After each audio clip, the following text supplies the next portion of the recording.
the separation of mind and body, or body and spirit, or body and soul, something like that, that we usually associate with Cartesian substance dualism,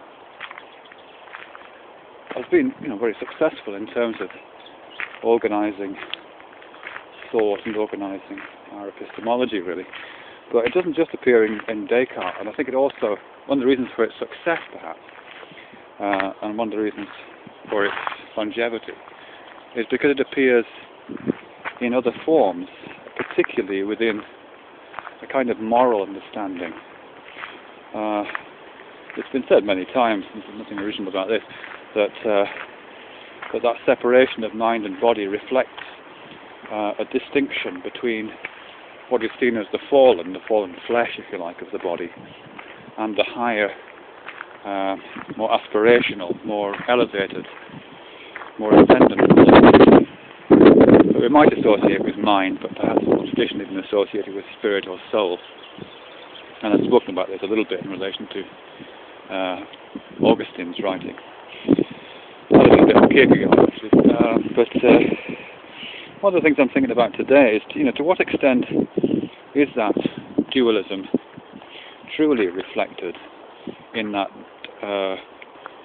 seemingly parallel moral order in which the mind is, that the separation between mind and body is reinforced by the kind of moral valuations, differentials in moral valuations are placed on those two things. So the body is forcibly pulled apart from the mind and placed low down on the totem pole of value, whilst mind, soul or spirit is given the quality of a kind of sublime, volatile, ectoplasmic and elevated substance hovering somehow above it and separated from it and uncontaminated by it. Is that really what's happening there? And one of the things I'm thinking about is in terms not so much of the body overall, but in terms of how our bodies access the world, which is through the sensory organs, through the modes of sensory access, that it's not quite as simple as that. It's not quite as simple as that separation. I suspect what's happening is not that some kind of ectoplasmic spirit is lifting off from the body, conceptually speaking, metaphorically speaking, and leaving the body with all its sense organs behind. It's more that, baby guy, come on. It's more that some of the sensory organs are being left behind with the body and some are not. And particularly, it's a separation, as I see it, of the sight. When we consider the mind as being elevated and separated from the body, I think the mind takes its eyes with it, so to speak. There's a sense in which the elevated vision of the body is just that, vision.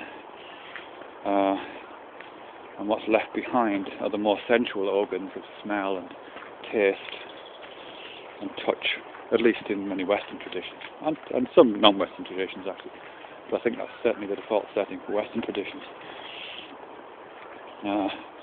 So in Augustine, as I've spoken about before, there is this sense in which the approach to God leaves the body behind, and in doing that it separates corporeal vision from spiritual vision and intellectual vision.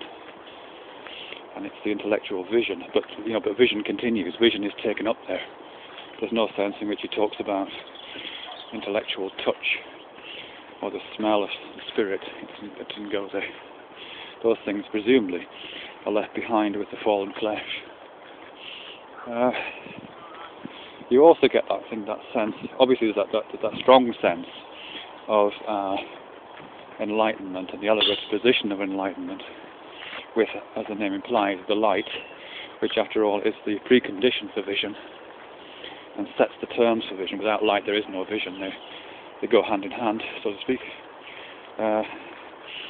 So light and the enlightenment as a general term carries with it a very, very strong element of of vision, albeit not necessarily a sort of perspectival, phenomenal, earthbound, singular vision. It might be some other sort of vision, but nevertheless vision. And I'm reminded here of Rumi, the poet, who I think in one of his writings related to sort of divinity, divine vision and enlightenment. He says, I think the phrase is something like, simply seeing, seeing, seeing. That's his directive for achievement of this enlightened state, just seeing. And I'm also reminded of a phrase that comes out of, I think it's the southern Indian tradition, associated with a kind of martial practice called Karipaya. And the phrase there is that to achieve a certain kind of enlightened practice, the body must become all eyes, it says. The body becomes all eyes. So again, there's the mobilization of the vision metaphor as a composite of the enlightened state.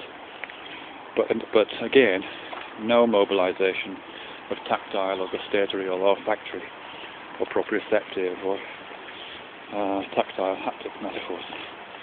You'll leave those parts of the body behind. So it's quite an odd one there, I think. It's almost as if parts of the reality of being in which one's body is a kind of pedestal with the eyes stuck on the top, which is sort of what it's like to be a body in space. That idea is extended, but the eyes are kind of allowed to float free of the pedestal and allowed to see everywhere all at once. But not the nose, not the ears, certainly not the fingers or the sexual organs. All that stuff stays firmly behind. I mean, there are contradictory voices, I think, to be found in that, and certainly the ideal of the sensuous communist that comes out of medieval thinking, and which I think was a critique of some cultural enlightenment thought, includes the idea that to be truly culturally enlightened in that sort of intellectual sense, one must listen to all of the voices of the body, not simply allow the visual sense to predominate. So there's that.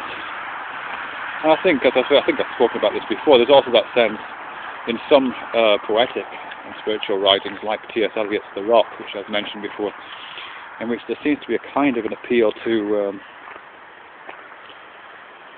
joining the dots, really, to allowing the eyes to stay on top of the pedestal, but recognise that the whole pedestal and the earth and everything around it are all part of that singular process, the ground of all being, if you like. And the attempt to separate vision is sort of counterproductive. So when Eliot talks about the rock, he seems to be alluding to that foundational, joined-up sensory thinking, if you like. Very windy. I think it's probably going to be a terrible sound, which I apologise.